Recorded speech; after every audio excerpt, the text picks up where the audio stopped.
Hi అండి, good evening అందరికీ. నేను రీసెంట్గా షార్ట్ వీడియోస్ షేర్ చేస్తున్నాను కదా. రీసెంట్గా అంటే ఎప్పటి నుండో షేర్ చేస్తాను, కానీ రీసెంట్గా షేర్ చేసిన షార్ట్ వీడియోస్లో నా హెల్త్ ఇష్యూ గురించి కొంతమంది కాల్స్ చేసి అడిగారు, తెలిసిన వాళ్ళు అడిగారు, తెలియని వాళ్ళు అడిగారు. యూట్యూబ్లో కూడా ఒకటి రెండు కామెంట్స్ కూడా వచ్చినాయి అన్నమాట, అసలు ఏమైంది అని. నాకు కూడా వీడియోస్ షేర్ చేస్తున్నప్పుడు, మినీ వ్లాగ్స్లో షేర్ చేస్తున్నప్పుడు హాస్పిటల్కి వెళ్ళటం ఇవన్నీ నాకు కూడా ప్రతిసారి చూపించడం కూడా నాకేం ఇష్టం ఉండదు. కానీ నా వ్లాగ్స్ అంటే నాది వ్లాగ్స్ ఛానల్ కాబట్టి అసలు యూట్యూబ్ ఛానల్ పెట్టి లైఫ్ ఇన్స్పిరేషన్ కోసం నా లైఫ్ని చూసి ఒక్కరిద్దరు ఇన్స్పైర్ అయినా సరే చాలు అన్నట్టుగా నా టాలెంట్ని నేను ప్రూవ్ చేసుకోవడానికి నేను యూట్యూబ్ ఛానల్ని స్టార్ట్ చేశాను.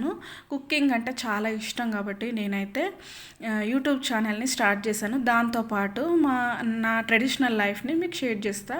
ప్రతి ఒక్కరి లైఫ్లో ఎన్నో ప్రాబ్లమ్స్ ఫేస్ చేస్తారు, ఎన్నో కష్టాలు ఉంటాయి. ఆ కష్టాల్లో కొన్ని నా హెల్త్ ఇష్యూ ఎందుకు మాటికి అక్క మీకు ఎందుకు ఇట్లా అవుతుందని మీరు కామెంట్ రూపంలో నేను బాధపడతా అని నాకు పెట్టకపోయినా అసలు ఏమైంది అక్క చెప్పండి అని కామెంట్ అయితే చేసిరనమాట. ఒక్కరు చేసినా వాళ్ళకి నాకు ఆన్సర్ ఇచ్చే రెస్పాన్సిబిలిటీ నాకు ఉంది కాబట్టి నేను షేర్ చేయాలనుకుంటున్నా. మీకు మినీ వ్లాగ్స్లో షేర్ చేసినప్పుడు కూడా నేను తప్పకుండా నా హెల్త్ ఇష్యూ ఏంటి అని కూడా నేను షేర్ చేస్తా అని చెప్పిన. చెప్పుకోవటానికి పెద్ద రోగాలు అయితే ఏం లేవు, కానీ చిన్న పెయిన్సే. అవి 24 hours మనకు పెయిన్ఫుల్గా ఉంటే చాలా ఇబ్బందిగా ఉంటుంది అనమాట.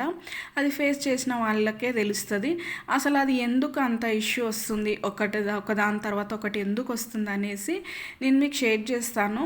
డైలీ మినీ వ్లాగ్స్లో నేను ఇక్కడ వీడియోలో కనిపించేది కాకుండా నేను ఫేస్ చేసిన వరకు నాకు చెప్పగలిగినంత వరకు నేనైతే చెప్పాల్సింది మీకు అర్థమైనట్టుగా నేనైతే ఎక్స్ప్లెయిన్ చేయాలి అని అనుకుంటున్నా.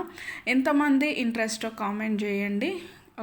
మీకు ఒకవేళ వీడియో కనుక నచ్చితే తప్పకుండా లైక్ చేయండి, సబ్స్క్రైబ్ చేసుకోండి. మీకు ఇంట్రెస్ట్ ఉన్నా లేకపోయినా నన్ను అడిగిన వాళ్ళ కోసమైనా, నా కామెంట్ పెట్టిన వాళ్ళ కోసమైనా నేను చెప్పాల్సిన బాధ్యత నాకైతే ఉంది. అసలు ఏమైంది, నాకు బ్యాక్ పెయిన్ అయినా అయితే అందరికీ తెలుసు.